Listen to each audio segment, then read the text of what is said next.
Good evening, everyone. Welcome. I'm sure we'll have a few more people dropping in soon, in the coming minutes.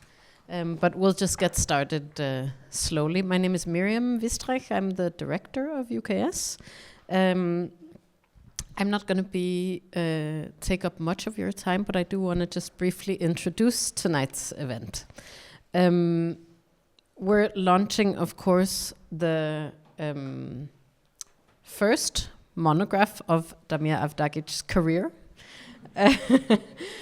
Prijenosi Overføringer transmission. I hope I said that right. It is the first monograph, as I said, of Damir's career, and it presents 4 of Damir's projects created over a period of 10 years. And it's all of which were made in close collaboration with members of the Yugoslav diaspora, which is how Damir always works. There are works that address the effects of the conflict in the former Yugoslavia and the conditions for repair. And we'll hear much more about that tonight. This is a book that was conceived here at UKS in that bit of the building. In the early days of working towards Damir's solo presentation, which took place here at UKS in 2025, early 2025. Four. Sorry, early 24. We're in 25 now. Yes, so about a year ago. Apologies. So in the early days of what became the exhibition Prijenosi Overføringer 2024. And I can myself take very little credit for this book, except for being co-responsible for its conception, or for the conception of the idea for this book, which in retrospect is a little bit of a megalomaniac endeavor, but who better to hold that than the artist we're meeting today. Monographs obviously are usually reserved for later in a career, but Damir's practice is so specific in its visual, conceptual, and thematic coherence. It's almost itself a sort of archive, and I think that's why we thought at the time this is a practice that really both benefits from and deserves being archived in this way that that you two really have done. If any practice can carry an early monograph career, it's this one.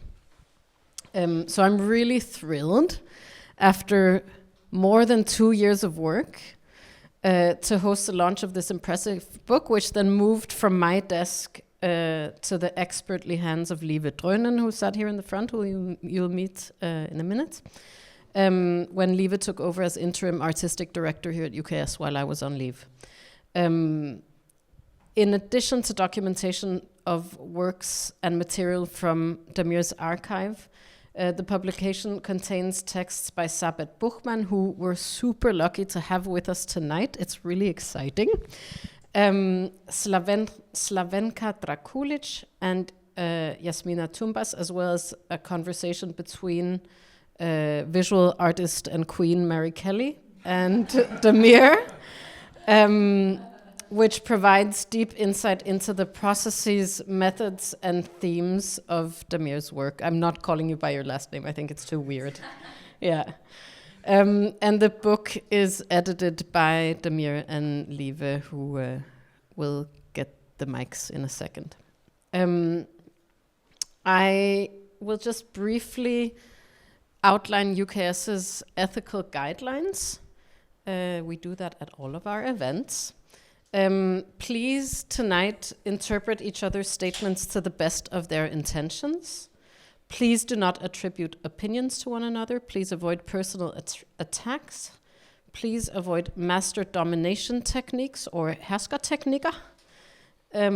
Please listen to and acknowledge personal experience. Talk to, not about people, and please respect the right to define one's own group affiliation and identity.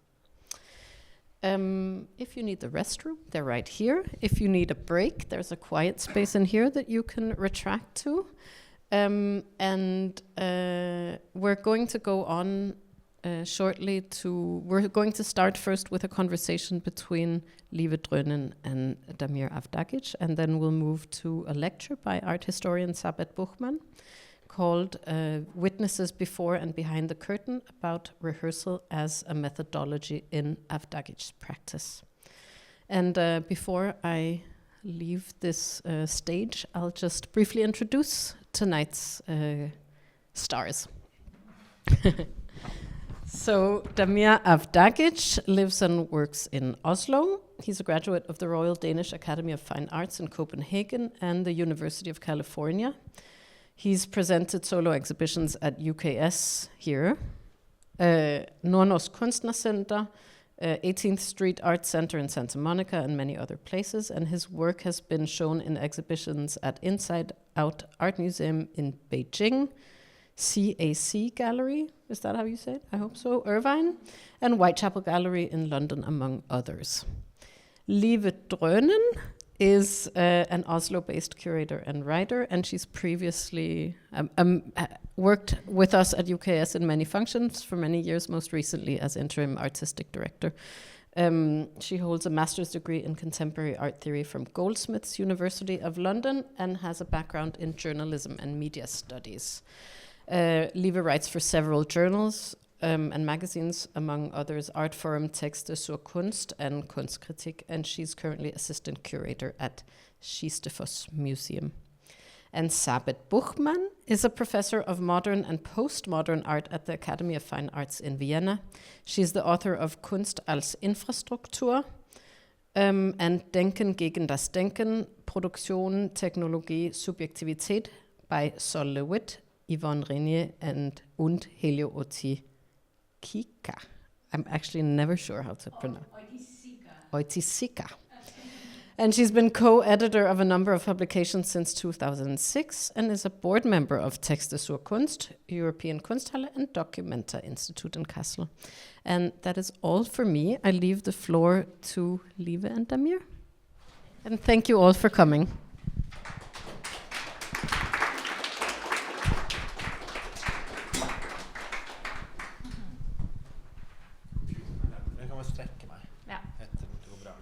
Thank you, Miriam. And thank you, Miriam. Thank you to everyone who's here. Me and Damir will speak a bit about the book and the choices that we made and the contents of the book. Speaking about this the other day, I said to Damir that it's always strange with these like long-term projects that once the book is out, that's also kind of when you've left the project. It feels very long ago, and it is long ago that we started this. And on the image here, we see what kind of the kind of origin of the whole project, which was that Damir was chosen to have a solo exhibition here at UKS. When did you get to know about the... April 2022. Right, yeah. So it's been a few years, and I started working on the book in 2 years ago, in May 2023. And then Miriam, of course, had already kind of, together with Damir, conceived the idea and started thinking about this. And I think the more we got into the project and the exhibition, I think we realized that this had to be a sort of ambitious book, because it's kind of a document that holds 4 large bodies of work by Damir, big projects that you've worked on over the past 10 years that have never really been put together in any way. So I think that was like an important part of that. Yes. Do you agree? Yes, I do. Yeah. And I think another big reason why we found it important to make this document was also that there was a sort of shift happening in your practice. And maybe you can say a few words about what happened like in this exhibition that was new compared to your previous projects. Yeah. Well, like you mentioned that I remember Miriam called me on April 2022 and told me about the solo show. And I think I started working on the project immediately. Like the next day I was sketching and thinking. And so I knew I wanted to go back to using translation as a form of strategy, because this project comes 10 years after the work that's called Prevođenje, translation, which is the piece with me in the chair performing a simultaneous translation. Yeah. So this work continues that way of working with a 10-year gap between. But also I wanted to focus more on the tools and the space and kind of the sieve of the translation, which happens on many levels here. It happens, well, I can maybe say a little bit what was happening in the piece. So the installation is made out of three main elements, you could say: a custom-built vocal booth, a stage, and a screen. And in the piece, I worked with three families that came to Norway in the 90s as refugees. Three families three pairs consisting of mothers and their children.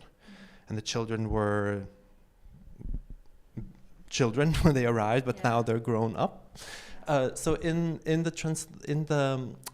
installation, what was happening was that the mothers would record testimony circumscribing that history of the conflict and their flight and the establishment of their lives in a new country, and then the child was seated on the stage, performing a live translation of the testimony. Yeah.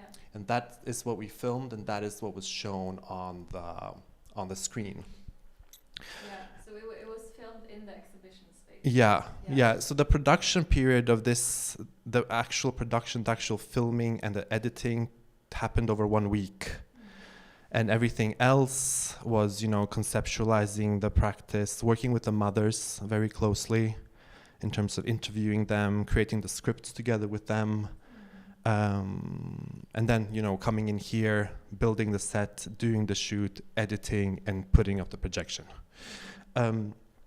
So coming back to how it was different, I mean, the translation here happens on very many levels. There is the literal performance of the child translating the mother's history, but it's also the body turning into an image.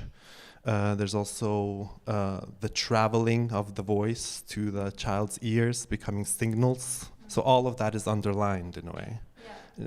Yeah. And it also opens up the space for the viewer to experience the performance after the fact, in a way.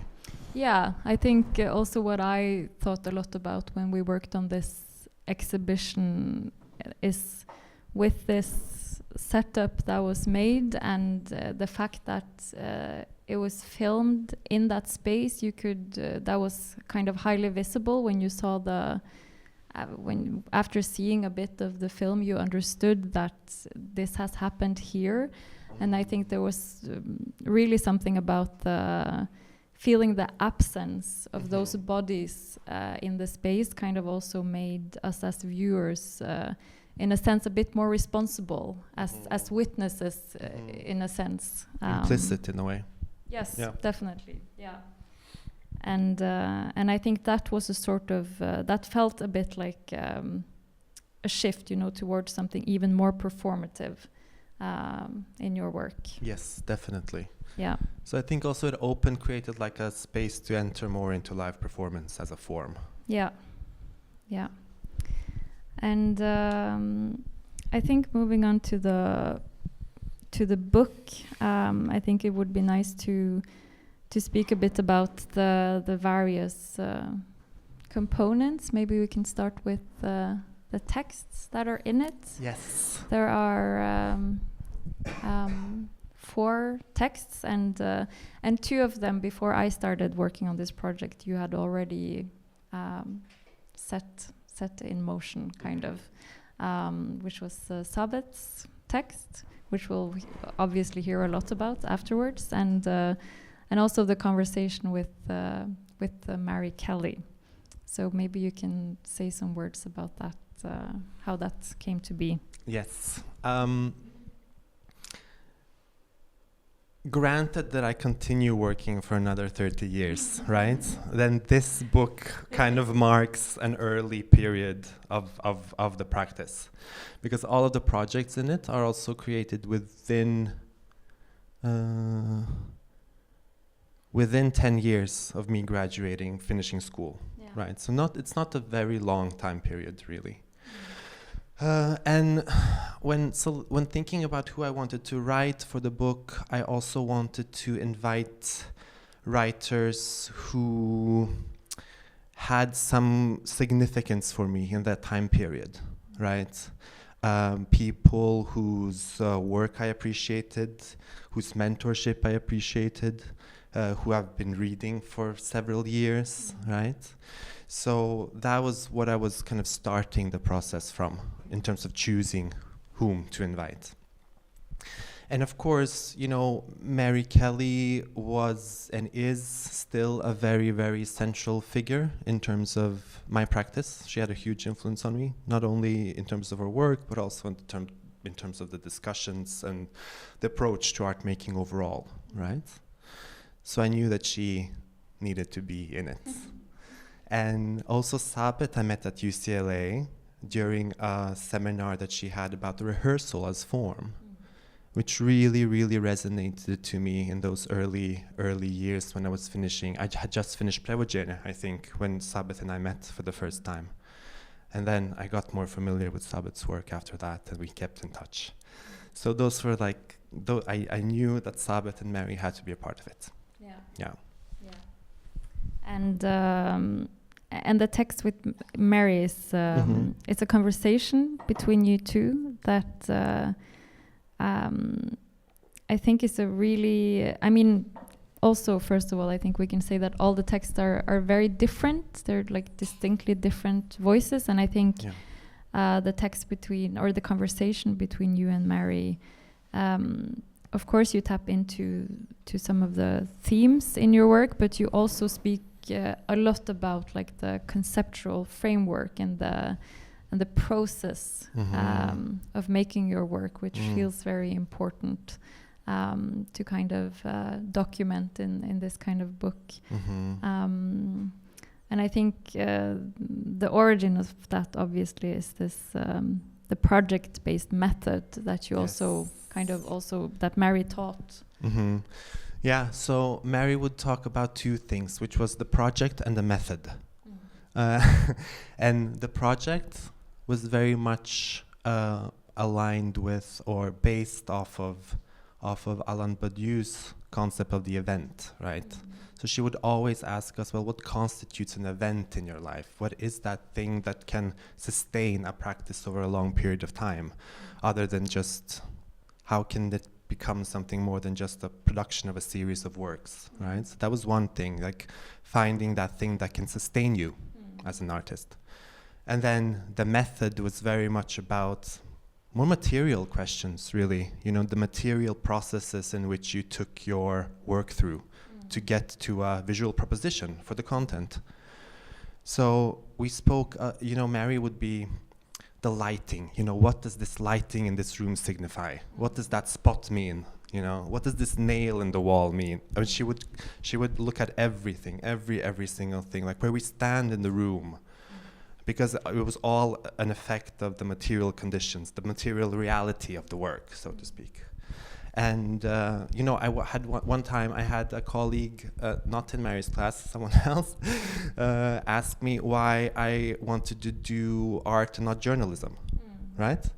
And Mary has always been, during those discussions, there was so much about carving a space for art to exist, a research-based work to exist in as a visual proposition, right?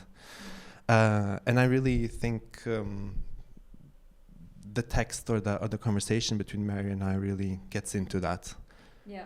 Because it's so much about the craft also, like my thinking about text, my thinking about casting, my thinking about the spaces in which I record. Yeah. You know? Yeah, and I think you also speak quite a lot about how you kind of use also the technical apparatus of your works as a way to kind of in this like Brechtian way, like telling us that this is being recorded, being filmed. Yeah, this is being recorded. Yeah. So I think that conversation kind of really captures these methods that you use in your work. Yeah, and then we have two more writers. The youngest one is Jasmina Tumbas. We really thought that when we discussed who else to invite, we talked about the need for like also someone from your generation, your own generation, which Jasmina is. And Jasmina Tumbas she's associate professor of contemporary art history and performance studies at the University of Buffalo, and she has written a text that kind of looks at your work from using queer theory and kind of looking at these questions of alienation felt by your generation of Yugoslav refugees through that lens.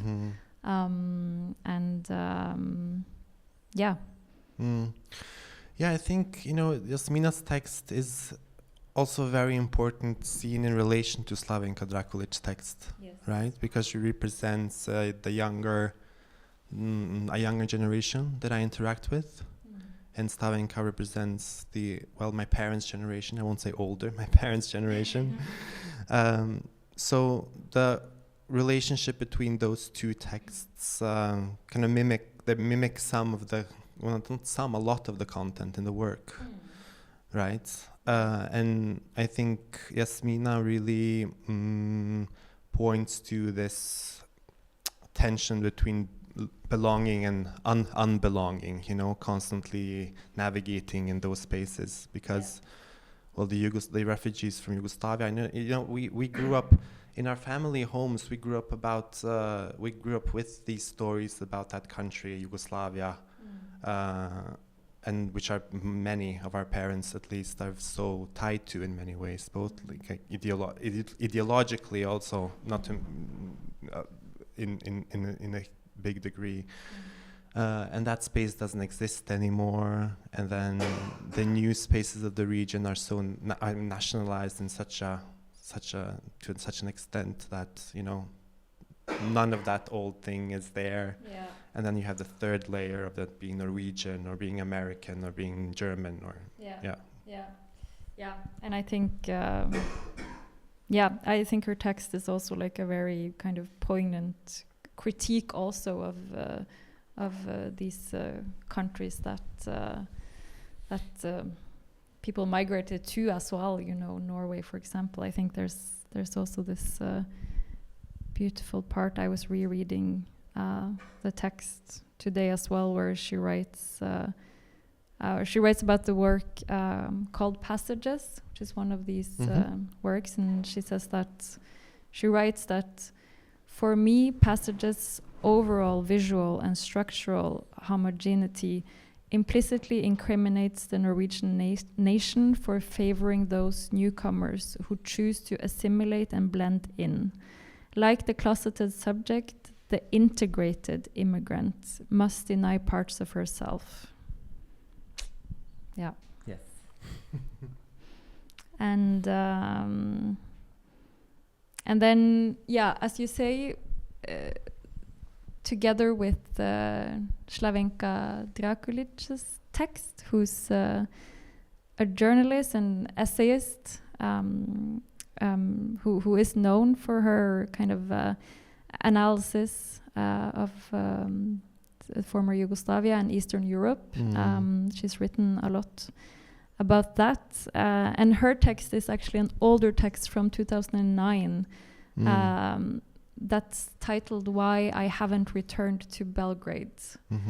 That was part of an essay collection, and that really resonated with your project, because it's about kind of questioning your parents' generation and perhaps a lot about what happens if you don't ask those questions.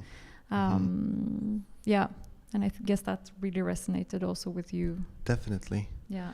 And I think, you know, when we reached out to Slavenka, Slavenka is also someone, speaking of inviting people who have been important to me, right? Slavenka is also someone whose work I've been reading since I was 16 years old, you know?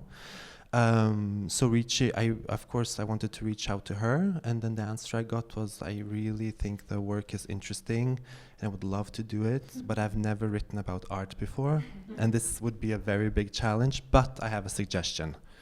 Can you look at this collection of essays and see if there's something that resonates? Yeah. And she nudged me towards one specifically, the one that we chose.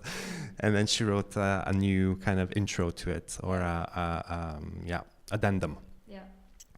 And it's like you say, I mean, in its content, the essay addresses a lot of things that I work with concretely, but I think also it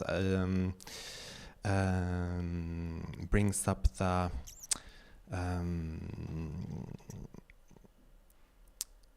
the responsibility in terms of this history, right? She ends the essay with I couldn't return to Belgrade because I couldn't stand the repression and the unwillingness of young people to ask questions about what happened in the past. Yeah. And the whole artistic project is about asking questions, I think, about what happened to us, you know. And she also has this intergenerational kind of outlook in this text, in terms of like there she kind of starts with reflecting on the younger generation, so kind of your generation really, and how they are not, like, her frustration with them not asking questions about the Yugoslav war. And then she kind of turns to look at her own generation and the lack of questioning of what happened in Yugoslavia during the Second World War. So it also has this like layers and trickling down of from generation to generation. Yeah, and then I think in terms of the works that are in the book, I think before we move on, I will also say that the book is designed by Bjørnar Pedersen, who's here from Parabol, who has really helped us kind of conceptually make this a book that really represents Damir's practice. You can see the beautiful cover here, and maybe we have some more images from the book as well. We have many more images. Because obviously it was really important for us to be able to capture and represent these works of Damir that are time-based, their performance and film, really, video works. And so here's the first work, which was made 2014, right? Yes. Yeah. Maybe you want to say some words. Yes. So I mean, the four works that are present in the book are also kind of split in two. Two of them are very much based on performance and the body and the gesture and the movement, and two of them, the one that is called reprise, response, and passages that Jasmina talks about, are more they're more narrative in the sense that they capture dialogue, right? So the way that those two types of work are handled in the book are very different. In this, we chose to use stills of the whole body. Like I think there are 14 pages that we dedicated to this piece, something like this, capturing the different, how do you say, byproducts that are going on or happening on the body as this task of translation is going on. And then we can like move, if we move to, well, this piece, right? Then I remember we were working much more with the subtitles. Basically, with the narrative, really, the dialogue. That's to kind of be able to give some glimpses into what these people are speaking about. Yes, and I remember we were in this room, on the big table, with like like a stack of cutouts of stills, and we were arranging them, putting them together, removing some. Because there was also a question about. How many pages to use, right? Because the book has two different types of paper. There has a matte paper for the archival material and the texts, and then glossy paper for the images. And there are certain rules, like you have to go 8, 8, 8, 8, 8. So we had too many pictures, and then if you go 8 plus 1 page, then you have to add 7 more pages. You can't add just 1 page. So then you have to remove. So it was.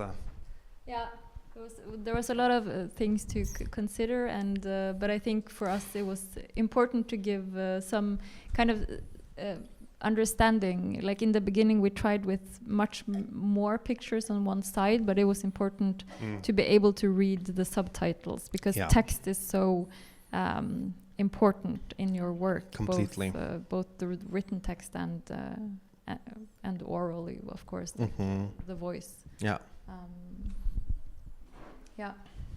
So there are two works that have these kinds of spreads. Yes, and this is only this is the one image that we have of the other work.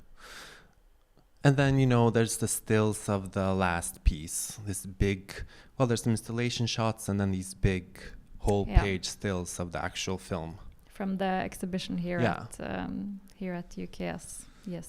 This one, and then we can maybe this one too, like that. Wow. Yeah. Beautiful. Wow. And also for each of the works, we included some archival material that I think was really important to show your working method, and also all of the different voices that are also in the work. There are some, I don't know if we have any images of it, but there are some where you see that the participants in your work has kind of made their handwritten notes. We don't have that. No. Sorry. That's fine. But we have this. We have this, But those are my handwritten notes from the process. But I can say a few words about the focus on text, right? The archival material, because the way that I work when I record something, when we finish the recording, I transcribe everything the whole day, right? So it's like 4 or 5 hours of material that's made into a text, especially concerning those works that are based in dialogue, right? Where there are participants engaging in something, performing something, and then engaging in something, shifting between those two modes. So I really make the edits as a text first. I underline certain things, I move certain things. I work verbatim with the material, I never change any content, but there is an editing in terms of molding it, right? Finding some kind of structure. And also, after the transcription is done, I carry these documents around with me and I read them. I try to find what's kind of moving between the lines. If something is more important than other things, if something keeps appearing, returning in the text. And those are usually like a structuring theme that I base the edit off of. It's very physical. Very, very physical. I can only work with text if I cut it out and move it around physically on a big table. If I do it in a text document, I can't. So I think that was very important to show. Like a peek into the process. And I think you should also show the one with the beautiful image of you. This one. This yeah. one, yes. Yeah, which I think is just a really, really. Yes. Yeah. That's a from beautiful spread. From your notebook. Yes, it is. And it's an image of you and your father. Yes. Yeah. Yeah. and some notes from Mladen Dolar's book, A Voice and Nothing More. Yeah. That was very, very important, especially for the translation piece. Yeah. Which I think Sabeth is going to mention a little bit later. Yeah. Yeah. Yeah, and I think we're kind of getting close to the time we had to presenting this book. But I think now that we've kind of made this big document of these 10 years, and also this, speaking of this kind of shift in your practice, it would be interesting if you want to speak a bit about kind of where you're at now, what you're working on, and yeah. Well, I'm not working on another book. No. Wait 10 years. No, I am currently developing a new piece where I'm working with a grandmother and a grandchild, or two grandparents and a granddaughter. So actual children that yes, are or still young teenager. Right. A young teenager. I'm looking into different ways of pushing the performance aspect of the work, different models of doing that. I haven't gotten very far yet. We're currently in like the interview stages with the grandparents. Yeah. So I'm meeting them again next week for the second time. Yeah. And I think also the focus of those conversations are much more about the period before the war. So we're looking into more of, the parts of the progressive humanist ideas that were present in that system. Yeah. And working with the performance by a grandchild to have a future outlook. But I'm not sure about the forms. It's very early to say. And maybe also it would be interesting if you want to say something about this question of the fact that your work revolves around obviously the Yugoslav wars and its effects, and also Yugoslavia, and politically, the political history. But I think that your work really kind of also speaks about, broader how these kinds of conflicts affects us, and that it really has the specificity of it really also gives it a very universal character. Yeah, and it's also, you can't really talk about the conflict in the former Yugoslavia without talking about the period of socialism before. And you can't talk about the period of socialism before without talking about the Second World War. So it's like a historical knot, in a way, that I'm looking at,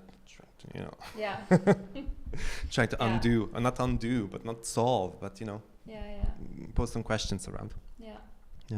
Great. Well, then I think we will say thank you and welcome Sabeth to the stage. Yes. Yeah.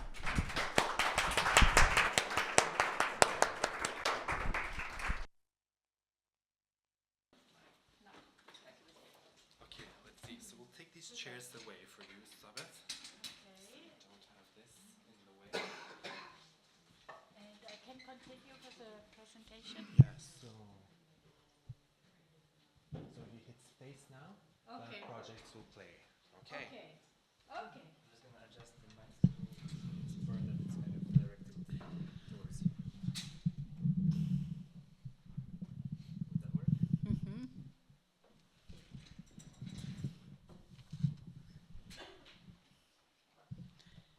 So, yeah.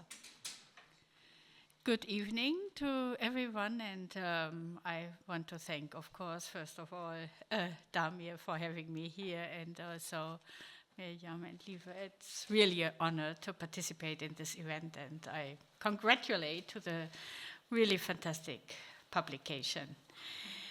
Yeah, I would then continue on the topic of rehearsal that Yeah, that's importance, I think, Damir and I share with regard to what are essential aspects of contemporary, but not only contemporary performances, as I will show, there are also some art historical references, and what this method and topic does to the work and how it constitutes the work.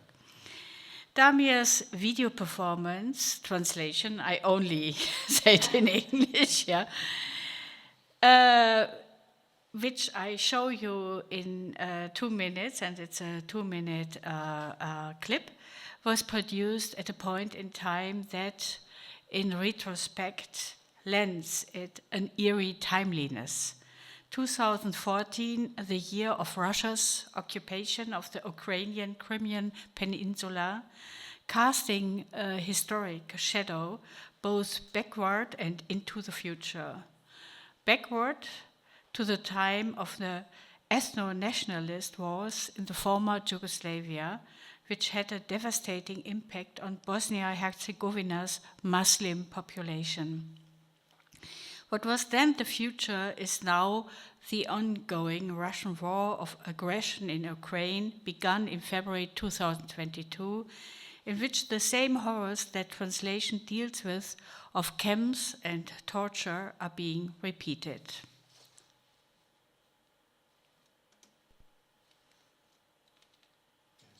Can you tell me something more about these disappearances in Bosnia? Yes. Do you know what? There was a lot of that people were taken to concentration camps. And that happened, for example, happened on the way that, especially in those mixed areas where there lived Serbs, Croats and Muslims, then they would dislocate them and the other way around. And then then there were people who had been taken to an exchange. For example, people from a Serb-dominated area had to be taken to a Muslim-dominated area, and from the Muslim-dominated area, the Serbs had to be transferred here. And it happened that they took people from Prijedor on an exchange, and on a mountain they killed these people on some rocks and threw them in a ditch. But how was it known who was a Muslim, who was a Serb, who was a Croat, who was a Bosnian? You know how they knew by names usually. No, not usually. You know how they knew by names. And when somebody disappeared, you would say that he got eaten by the dark. Yes, that was an expression, like an archaic expression. The man isn't here. He was killed. He was eaten by the dark. He simply vanished. Go to bed, Dad. Okay, we'll hear and see each other soon. Okay, bye.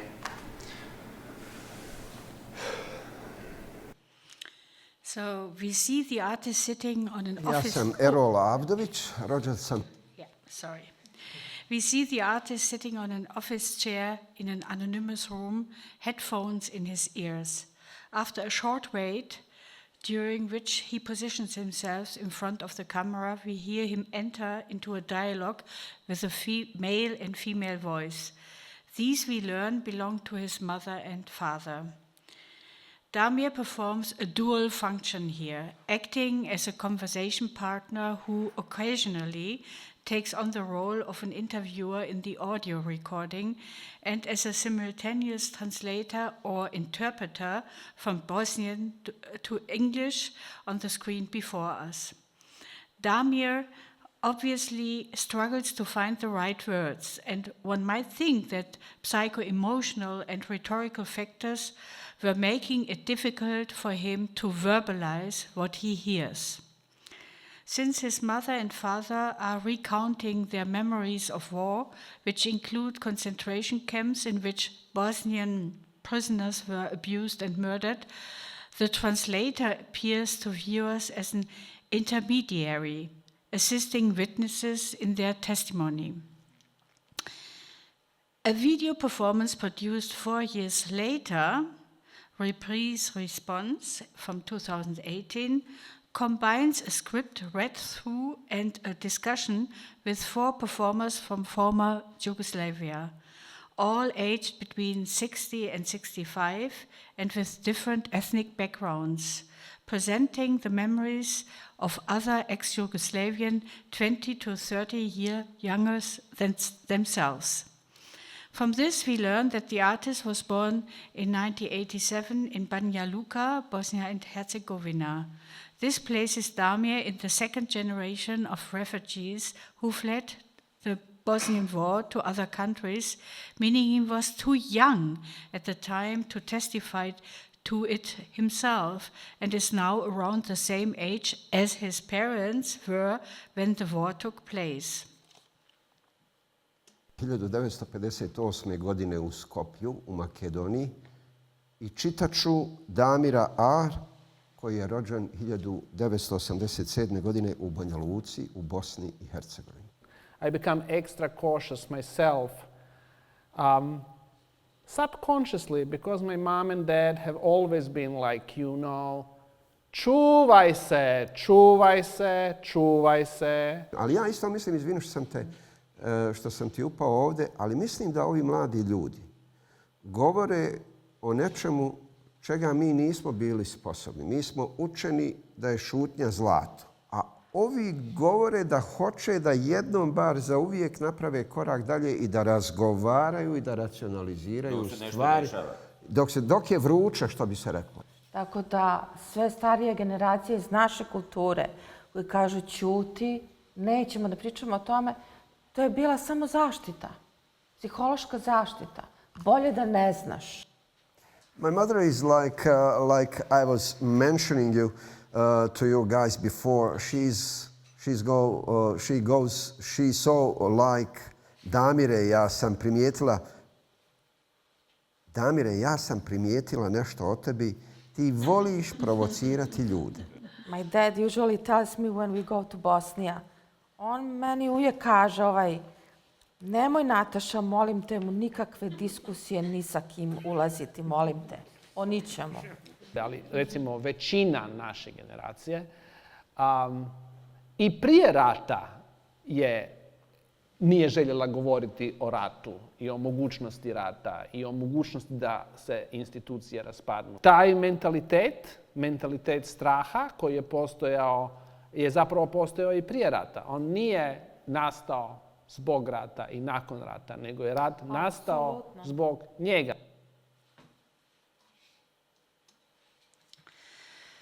The third video performance, passages between 1980 and 2021, presents a further mixture of script reading and conversation, this time by members of the second generation of refugees who were now resident in Norway.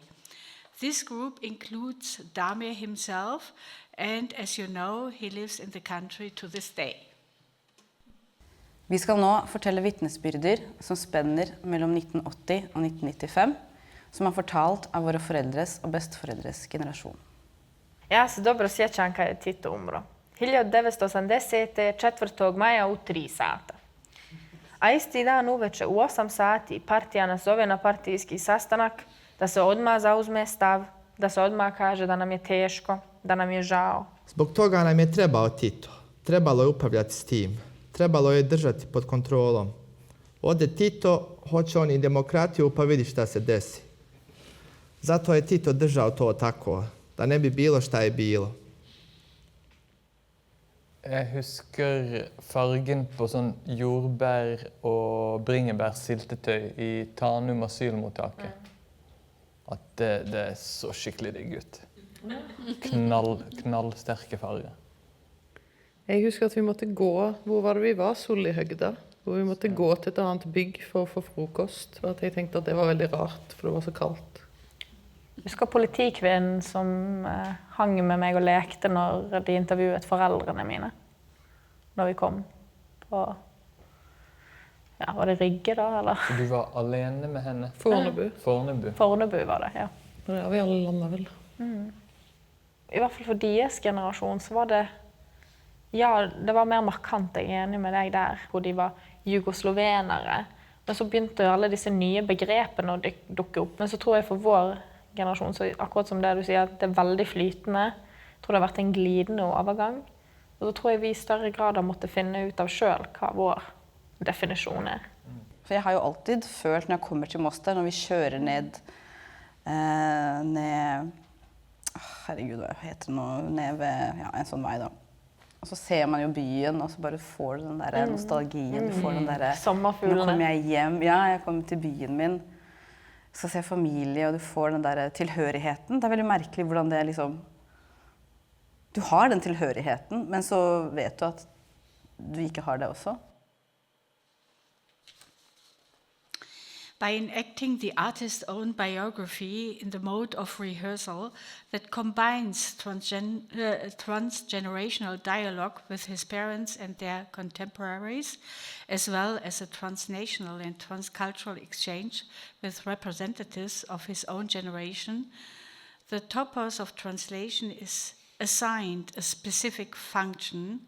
Damir thus presents himself as a kind of mediator who, following Walter Benjamin's famous text, The Task of the Translator from 1923, is committed to the faithful reproduction of the original, here the testimony of the witnesses.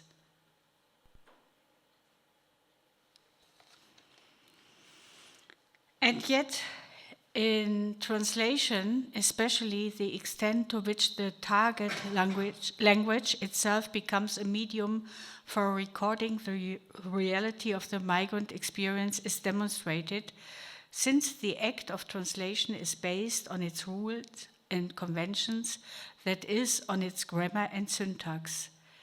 Since the priority in Damir's telephone dialogue with his parents is to translate the meanings of the individual Bosnian terms as faithfully as possible, the work corresponds to Benjamin's thesis that words, rather than sentences, are the primary element of the translator.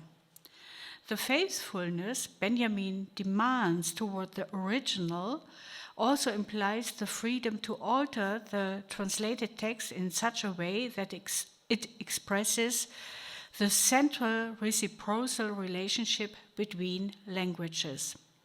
Convinced that this is impossible, however, he recommends an intensive, that is, anticipative, intimating realization.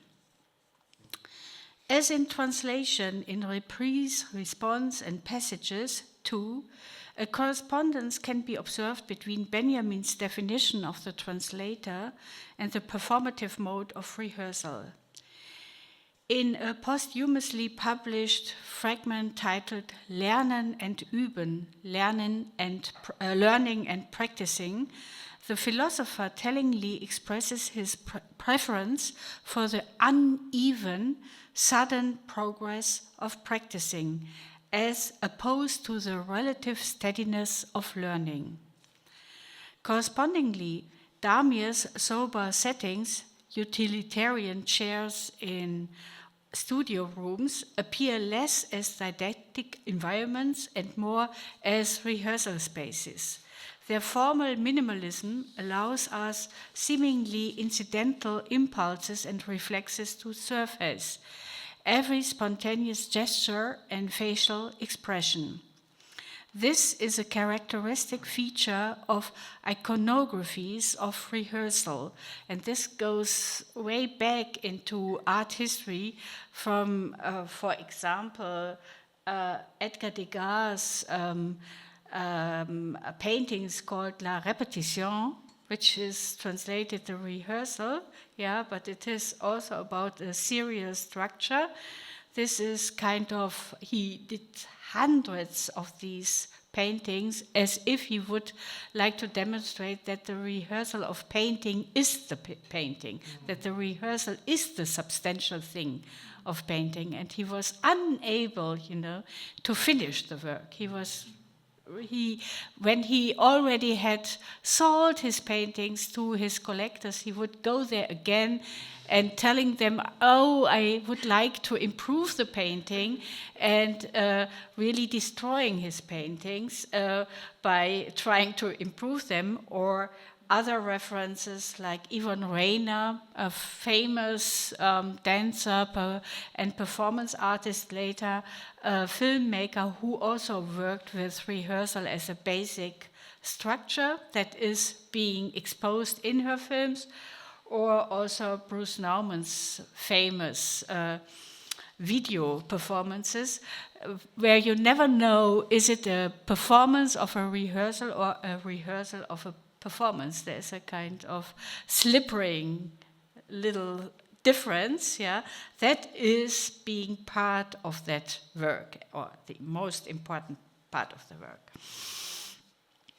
So that is a focus on the way in which rehearsal as an experimental exercise aimed at discovering new forms of representation and expression is not purely intellectual, but also functions on the affective and bodily levels. As such, topoi of practice and rehearsal imply a sensory and social dimension that goes beyond intellectual learning. A dimension, to draw on Benjamin, is essentially based on the quality of encounter. That is a quote from Benjamin, quality of encounter, and hence on social exchange. Damir's video works thus resemble hybrids that combine performative readings of translated and scripted witness testimonies with documented encounters between representatives of the first and the second post-war generation. The three video performances can be interpreted as comprising a single extended research work, an investigation into the conditions of representing and mediating the denied or repressed trauma caused by war and displacement. For this reason especially, a decisive role is also played by the arbitrary ethnic discrimination of the early 1990s, the period following the erosion of the East-West dichotomy, when the Bosnian population was forcibly divided up into Croats, Bosnians, and Serbs, and into Catholics, Muslims, and Orthodox Christians. In which languages do those who remained in the nationalized territories of the former Yugoslavia now communicate, both with each other and with those who fled to other countries during the war? Here, titles like translation, reprise, response, and passages have a significance that is simultaneously both literal and metaphorical. This lends the formal structure of address that all three works share a specific meaning, since it speaks to the relationship between the performers and their audience as a condition of public witness testimony. But it is precisely here that a problem emerges, one seemingly split down the middle. Who is speaking to whom, from which position, and with what claim to representation? Just as Damir's own role is divided between son, translator, and performer, the roles in reprise, response, and passages are divided between speakers who recite the text of other ex-Yugoslavs, representatives of different ethnic cultural backgrounds, and participants in a panel discussion. Translation, meanwhile, bears witness to an attempt to find appropriate expressions for Bosnian terms and names. The assonant topos of the rehearsal reading insinuates an in the making, as if we were observing a still unfinished translation. The contemporary eyewitness testimony thus appears as a performative document that is temporary and changeable, since it can be repeated and reinterpreted in the future, la répétition. This lends a specific significance to the perception of the parental voices as a technical phenomenon that is hidden from view and embodied in the performance of the son. Drawing on Mladen Dolar's book, A Voice and Nothing More, we can trace a structural correspondence to the acousmatic voice, the voice about which source you don't know. You don't know where it comes from, whose source is hidden behind the theater curtain. In reprise, response, and passages, this source is instead concealed within the technical apparatus, allowing it to view the inherently invisible script in the hands of the performers. The manner in which Damir draws upon the topos of rehearsal also implies fundamental ethical problems that not only concern the concealment, denial, and repression of collective traumas, but also the instrumentalization of official politics of commemoration. Since the implicit reference to the memories of Holocaust victims, reprise, response equally suggests this. The artist struggles with transgenerational and transcultural narratives of memory might bring to mind a comparative remembering and imagining. A model that US-American historian and Holocaust researcher Michael Rothberg has termed multi-directional memory, and that counters public articulations of collective memory that are premised on an already established public sphere and competitive or zero-sum struggle for preeminence. As such, multidirectional memory moves away from unique victim status toward a transversal collective process of remembering. Furthermore, it is subject to ongoing negotiation, cross-referencing, and borrowing. It is a mode of remembrance that is less identity-related than more difference-related, less private than public. Coming into being through dialogical interactions between diverse individuals and groups, different experiences of history become connected beyond victim competition. Memory is thus perpetually open to intersubjective appropriation and interpretation. It thus appears as a practice of solidarity with other affected people. Michael Rothberg wrote this with regard to the memory of the Holocaust, which in certain historiographies count as the central break of civilization and as the most, as a unique event. And Michael Rothberg tries to connect this also to colonial genocides and to say we shouldn't make that substantial difference and we should be solidaric. And so that was especially interesting, as you can imagine, also for the German-speaking context. Traditional skepsis toward the possibilities of representing the trauma could be a further reason for Damir's shifting attention onto the non-visual and non-semantic qualities of language and the voice, its rhythm, pitch, timbre, and grain. It is as if he is attempting to find a new way of accessing the traumas of war and displacement that all three works deal with, one not centered purely on knowledge and awareness.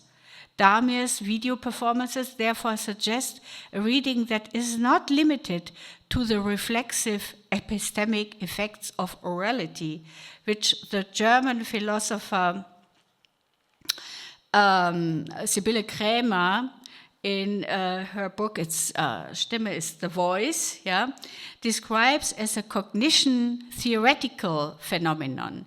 For it is also including the pathic, non-discursive, pre-symbolic functions of the voice, which she terms communication theoretical, and its aesthetical effects, which are sensory and thus senseless in linguistic terms. With Damir, these effects are rooted in what Kremer describes as an ethical function in the testimony, appeal, and claim of the voice. Correspondingly, topoi and techniques of rehearsal can once again be interpreted as addressing the affective and sensory precondition of aesthetic testimony, which is capable of integrating multi-perspectival forms of intergenerational and intercultural memory that cannot be understood in terms of consciousness alone. This means forms that are true to the original and thus do not contravene the claim to scientific objectivity, but which are simultaneously conscious of the hermeneutic or hermeneutic potential of interpretation that translating historical witness testimonies into a transnationally intelligible language brings with it. The distinctions Kremer draws are thus of interest for translation, for example, insofar as the hearing of the son and translator has a technical connection to the physically absent voices of his parents, which can be read as a reference to both the lost pre-symbolic maternal phase. This is a notion coined by French philosopher and psychoanalytical theorist Julia Kristeva, the pre-symbolic language of the maternal, before the child has learned the language of the father, and the symbolic phallocentristic order, the father's language. Correspondingly, we also observe a connection of linguistic and extra-linguistic elements in the way the artist translates the narratives of his parents, in his unwavering reactions to what he hears, and the aproposes, gestures, and facial expressions that simultaneously support, comment upon, and contrast his verbal articulation. This detached quality can also be seen in the performers in reprise, response, and passages, as when they are laughing over the way in which their parents still act as if they were fleeing the war, by hoarding discount toothbrushes, for example. Not least, the translated or remembered dialogue with the parents also resemble a serial soliloquy, at times in Bosnian, as others in Norwegian, and others in English, at the lingua franca that members of the second generation are instinctively better able to use than their respective mother tongues. The solipsistic aspect of translation lies in the dual role Damir plays as someone who simultaneously listens, interprets, and mediates, so that the polyphony he intonates is perceived as a poetic surplus meaning. A similar effect can be observed in the way both reprise, response, and passages alternate between script and conversation, switching linguistic codes. Insofar as the rehearsal reading relies on a repetitive structure of phonetics, mimicry, and gesture, our judgment is not limited to what we understand, but also includes how we understand the translated narratives. Just as the rehearsal creates the impression of a glimpse behind the scenes, the voices of the performers make us question the hidden direction that orchestrates their roles. And yet, in both reprise, response, and passages, the distinction between those who speak more and those who speak less or not at all also carries weight. The breakup of Yugoslavia was accompanied by nationalistically and racially motivated conflicts around language that continue to this day. At the same time, the countries of the former European East found themselves confronted with an Anglo-American cultural hegemony, as they were opened up to a model of Western capitalism that is often associated with terms like globalization and neoliberalism. In this light, it seems all the more telling that Damir's enactments of the historical testimonies are based on a programmatic creolization of those voices in which the traumas of the first and second generations of Bosnian refugees are manifested, along with the realities of their lived experience in both the countries of the former Yugoslavia and their countries of refuge. Memory and remembrance thus demand a literally polyphonic form of dialogue that, in turn, also requires collectively shared forms of listening and hearing on the part of the audience. Just as the task of the translator in translation includes the transformation of language through the repetition of individual words, translation as an apparent distortion of meaning is part of the structure of trauma. For understanding the trauma that is experienced and passed on by others requires it to be repeatedly articulated in new ways. These are exactly the implications of Rothberg's concept of multidirectional memory, since it suggests imaginative investment and creation. The mode of the rehearsal reading can therefore be understood as resonating with those fundamental caesuras and changes that the former Yugoslavia experienced in the course of its dissolution. Changes that, among other things, went hand in hand with the spread of English as a lingua franca, and thus as the language in which the son who continues to communicate with his parents in his mother tongue addresses his audience. Manifested in the work of performative translation, then, is that the surplus of the body that accompanies the recognition of the voice as an equally social, material, and aesthetic medium, and not, as with French philosopher Jacques Derrida's description of supposed phonocentrism, for example, as a metaphysical construction of self, transparency, sense, and presence. Damir's work serves as a performative exploration of the possible translations of his scripts, whether visible read out loud or invisibly recorded. That he staged them in a film studio is significant, for this arrangement makes us aware of the technological curtain that situates us, the audience, as the implicit viewer, to the extent that the voice fades away the moment it is produced. His chosen method of rehearsal reading brings to mind a technically reproducible oral history. The rehearsal thus points to an event that simultaneously lies both in the past and the future, both finished and unfinished. With this, it marks both the structure of trauma and the point which biographical testimony and aesthetic document meet. What Damir's works succeed in implementing is nothing less than the material reproduction, understood in the widest sense of the word, of voices that are forgotten, denied, displaced, and thus unheard in symbolic forms.